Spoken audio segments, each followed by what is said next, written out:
So it turns out that Bumble, the dating app for women, where women are meant to make the first move, has decided that this will no longer be the case. Now men need to make the first move because women were finding it to be a burden. And I'm not entirely surprised at this.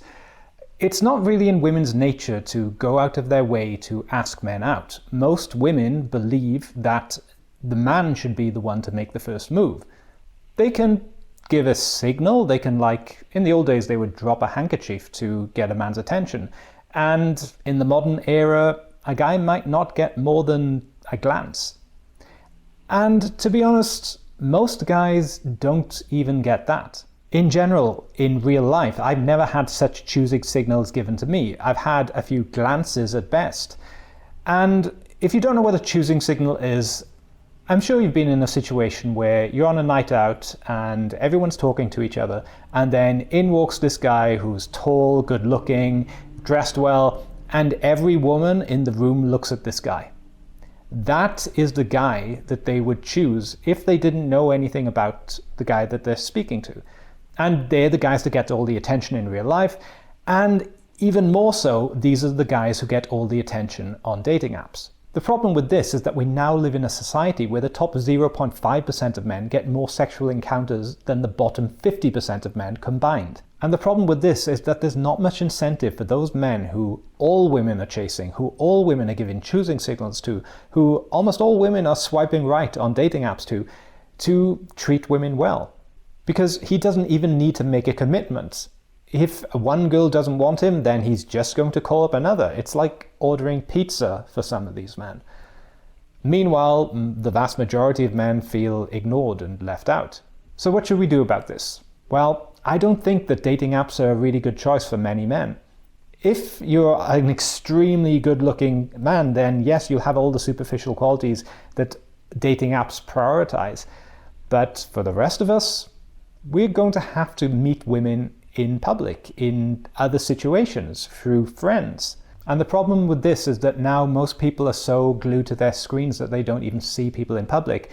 And even more, they are told that if you approach a woman that you don't know, then that's automatically harassment.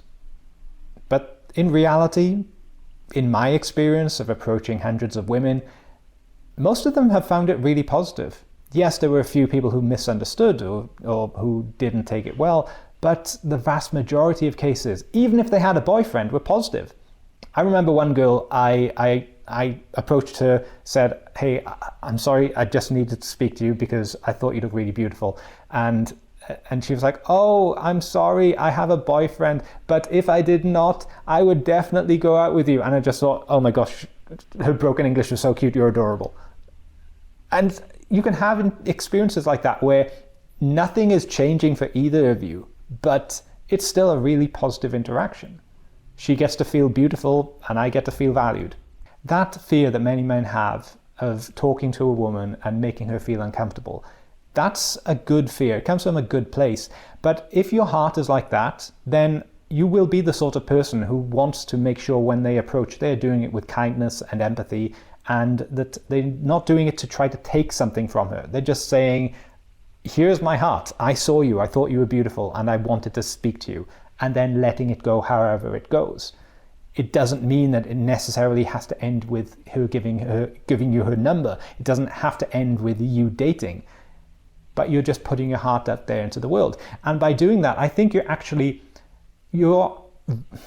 use the word, I don't know if it's the right word to use, but you're kind of rescuing women from this trap of the superficiality of online dating and getting used and abused by a very small section of men and then thinking, well, all men are like this.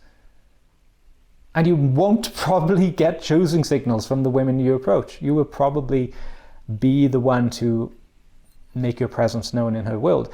But you can go from someone she didn't even see to someone that she's excited about talking to someone who she's saying, thank you, I wish more men did this. So in conclusion, don't look for choosing signals. Always be prepared to talk to strangers. And if they're not interested, let them go. But always approach it with a kind heart. Thank you for listening.